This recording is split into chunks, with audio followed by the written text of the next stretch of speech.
Hello guys welcome back to my new vlog. आजको vlog चाहिँ अलिकति डिफ्रेन्ट छ है। आजको भ्लग चाहिँ के छ भन्दाखेरि यहाँनिर एउटा इलेक्ट्रिक स्कुटर भन्छ त्यसलाई होइन, म चाहिँ बगी भन्छु त्यसलाई होइन। हाम्रो नेपालमा चाहिँ त्यसलाई बगी नै नाम दिन्थ्यो होला बनाएको भए। जस्तै इलेक्ट्रिक स्कुटर कसरी चलाउने भनेर म तपाईँहरूलाई सिकाउँछु आज होइन।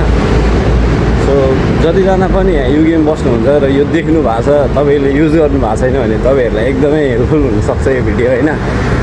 पहिला मलाई पनि अरूले चलाएर हिँड्दाखेरि ओहो के हो यो रमाइलो लाग्थ्यो होइन।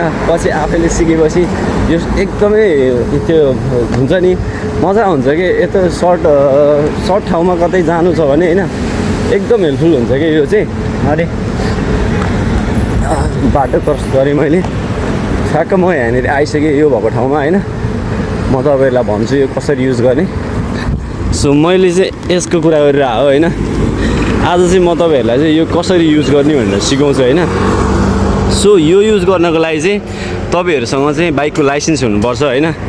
र यो यसलाई चाहिँ के छ भन्दाखेरि डट पनि भन्छ होइन, र इलेक्ट्रिक स्कुटर पनि भन्छ। सो यो तपाईँहरूले युज गर्नको लागि चाहिँ के गर्नुपर्छ भने तपाईँले चाहिँ एउटा डट एप भन्ने हुन्छ, त्यो डट एप चाहिँ तपाईँहरूले चाहिँ यो डट एप डाउनलोड गरेर चाहिँ त्यसमा चाहिँ त्यो तपाईँहरूको लाइसेन्सको इन्फर्मेसन हालेपछि चाहिँ होइन यो युज गर्न मिल्छ है। लाइसेन्सको इन्फर्मेसनहरू हालेपछि युज गर्नु मिल्छ। र यसको चाहिँ फाइदा के छ भन्दाखेरि तपाईँले यो त्यो गरिसकेपछि त्यसमा चाहिँ एउटा पास हुन्छ है। त्यो पास लिनुभयो भने चाहिँ तपाईँहरूलाई सस्तो पर्छ। तपाईँहरूले पास नलिकन चलाउनु भयो भने चाहिँ महँगो पर्छ है। महिनामा एकचोटि चलाउने हो भने चाहिँ पास नलिकन चलाउँदाखेरि भयो। अब महिनामा म 3-4 चोटि 5-6 चोटि 6-7 चोटि अथवा डेली चलाउँछु भन्नुभयो भने चाहिँ पास हुन्छ क्या। जस्तै तपाईँले 10 रुपियाँ इन्भेस्ट गर्नुभयो भने 1.50मा चाहिँ तपाईँको एक राइड पाउनुहुन्छ 20 मिनटको है। अनि त्यहाँ थुप्रै पासहरूको चाहिँ लिस्टहरू छ, तर मलाई चाहिँ त्यो पास चाहिँ ठिक लाग्छ होइन। किनकि 10 पाउन्डमा अनि त्यसपछि एक राइडको 1.50मा चाहिँ मजाले राइड गर्न मिल्छ यो 20 मिनट। अनि कतै छोटो रेन्जमा आफूलाई जानु छ होइन, धेरै टाढा जानु छैन भने होइन चाहिँ यो युज गर्दाखेरि चाहिँ बेस्ट हुन्छ क्या। त्यही हो ठ्याक्क यो चाहिँ एप डाउनलोड गर्नुपर्छ। एप डाउनलोड गरेपछि त्यो सिम्पल पढ्न आउने मान्छेले त्यो सबै कुरा त्यहाँनिर गर्न सक्छ होइन। अनि त्यसपछि मजाले यो राइड गर्न मिल्छ। सो यो राइड गर्नलाई चाहिँ के गर्नुपर्छ भन्दाखेरि ठ्याक्क त्यो एपमा चाहिँ तपाईँले सबै डिटेलहरू हालिसकेपछि टक्क यहाँनिर हुन्छ है। त्यो एपबाट यसलाई स्क्यान गर्नुपर्ने हुन्छ। ठ्याक्क त्यो एपबाट यसलाई स्क्यान गरेपछि चाहिँ यो ओपन हुन्छ होइन। अनि यसको अर्को कुरा के छ भन्दाखेरि यो ओपन भइसकेपछि अनि तपाईँ जब डेस्टिनेसनमा पुग्नुहुन्छ नि, डेस्टिनेसनमा पुगिसकेपछि पनि के हुन्छ भन्दाखेरि तपाईँले यो जता पाए त्यतै चाहिँ छोड्न मिल्दैन है। यिनीहरूको नि त्यो पार्किङको लागि चाहिँ एउटा एरिया तोकेर राखेको हुन्छ। ठ्याक्क त्यो म्यापमै देखाउँछ कि कुन ठाउँमा पार्किङ गर्न मिल्छ, कुन ठाउँमा पार्किङ गर्न मिल्दैन भनेर। ठ्याक्क त्यो ठाउँमा लगेर यसलाई चाहिँ चट्ट पार्किङ गरेर चाहिँ फोटो खिचेर पठा भन्छ उनीहरूले। ठ्याक्क फोटो खिचेर चाहिँ पार्किङ गरेर चाहिँ छोडिदिनु पर्ने हुन्छ है। अब चाहिँ म ठ्याक्क यो युज गरेर म चाहिँ कामतिर लाग्छु। सो गाइस यसलाई चाहिँ मैले ओपन गरिसकेँ होइन। अब यसलाई ओपन गरिसकेपछि अब कस्तै एउटा हातले भिडियो बनाउनु मिलेन होइन। यो चलाउन एउटा हातले चलाउन चाहिँ यसलाई अप्ठ्यारो हुन्छ होइन। यो स्टार्ट गरेर लिएर हिँड्नलाई चाहिँ के गर्नुपर्छ भने यहाँनिर प्रेस गर्ने हो होइन। तर यो यहाँनिर प्रेस गरेर यत्तिकै चल्दैन कि, यसलाई चाहिँ अलिकति हुत्ताउनु पर्छ कि। आफूले त्यो जुन भैयाहरूले हाम्रो त्यो साइकल चढ्दाखेरि अलिकति हुत्ताएर चढ्थ्यो नि साइकलमा, त्यस्तै गरी के अरे गर्नुपर्छ कि यसलाई चाहिँ। यसको अगाडि पछाडिको ब्रेक छ यहाँनिर, टक्क यसको के अरे साइड लाइटहरू पनि छ होइन। अनि यो घन्टी पनि छ यहाँ, यस्तो यो चाहिँ घन्टी हो, टिङ टिङ घन्टी बज्छ होइन। जोस् यसलाई यत्तिकै थिचेर चाहिँ चल्दैन, जोस् यहीँ थिचेर चलाउने हो। यो स्टार्ट गरिसकेँ मैले, मतलब यसलाई स्टार्ट भन्दा नि अन भन्ने हुन्छ। यो स्क्यान गरेर अन गरिसकेँ मैले होइन। मेरो टाइम सुरु भइसक्यो। त्यो यसलाई चाहिँ हल्का हुत्ताएर चाहिँ अनि टक्कसँगले चाहिँ यो हिँड्छ होइन। अनि अब म यहाँ फेरि कस्तो के कालो आयो, जोस् म यहाँबाट निस्किन्छु अब, नत्र फेरि मलाई काममा ढिला हुन्छ गाइस होइन। यस्तो यहाँनिर मोबाइल यहाँनिर राख्न मिल्छ यसमा होइन। अनि ठ्याक्क यसलाई हल्का तर यस्तोसँगले सट्ट म हिँडिसकेँ यहाँनिर चढेर यसमा।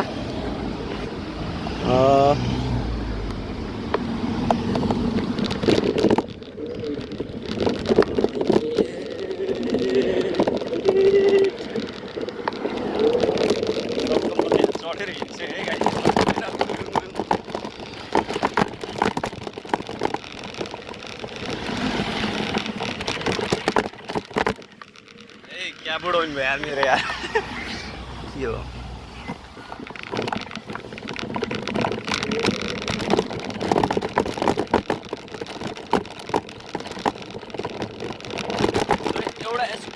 नराम्रो कुरा भने चाहिँ यो एकदम के भन्छ अरे एकदम केयरफुल चलाउनु पर्ने हुन्छ क्या अति नै अनसेफ स्पिड हो क्या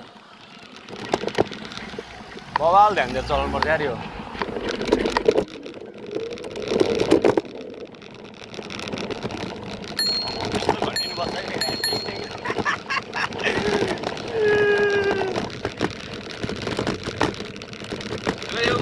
अलिक बबाले बनाउनु खोजेको थिएँ तर अलिक बबाले चाहिँ बनाउनु सकिनँ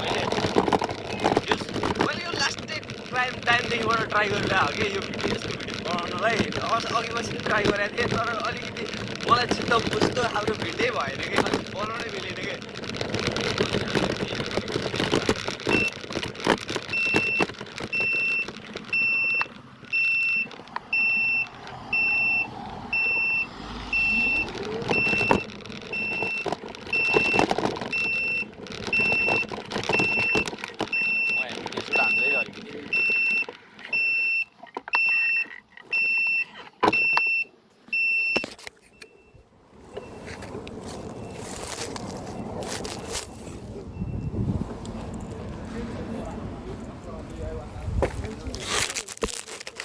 म यो चलाएर देखाउँछु है तपाईँहरूलाई यहाँबाट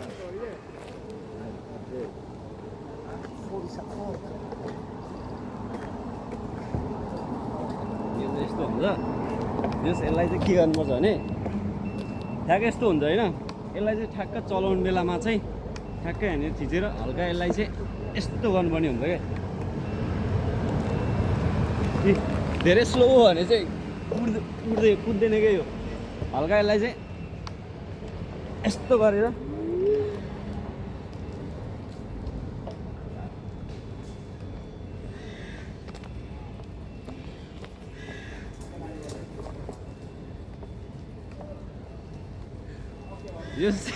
एक्लै भिडियो बनाउन चाहिँ मिलेन होइन राम्रोसँग त्यही नि मैले ट्राई चाहिँ गरेँ तर अब यो भिडियोमा हाल्छु कि हाल्दिनँ नि थाहा छैन मलाई होइन जोस् मैले भिडियो चाहिँ बनाएँ अहिलेको लागि चाहिँ म अब कामतिर कुदेँ म अझै पनि पुगेको छैन जाँदैछु होइन यो धेरै चाहिँ कुदाउनु मिल्दैन होइन यसको लिमिट हुन्छ धेरै स्पिड हुँदैन स्पिड चाहिँ 30 मात्र हुन्छ होइन किनकि यो एक्सिडेन्टहरू हुन्छ मान्छेहरूले धेरै कुदाउँछ उडाउँछ भनेर चाहिँ यसको धेरै स्पिड बनाएको हुँदैन कि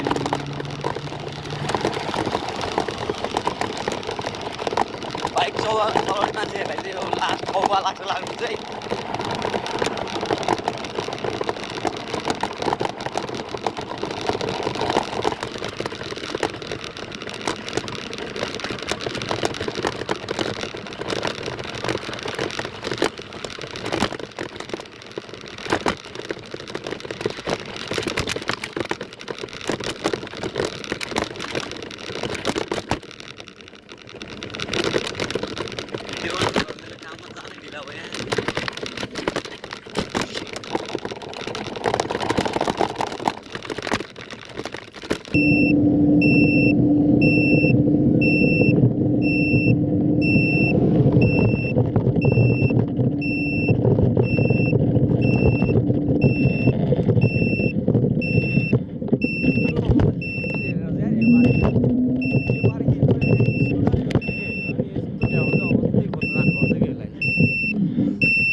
सो यी मैले यहाँ पार्किङ गर्दैछु यसलाई चाहिँ होइन यहाँनिर अरू पार्किङ गरेर राखेको छ यस्तै पार्किङ गरेर तोकेको ठाउँ हुन्छ कि यो ठाउँमा चाहिँ मजाले पार्किङ गरिदिनु पर्ने हुन्छ अनि त्यसपछि म चाहिँ काममा लागेँ बाई बाई गाइज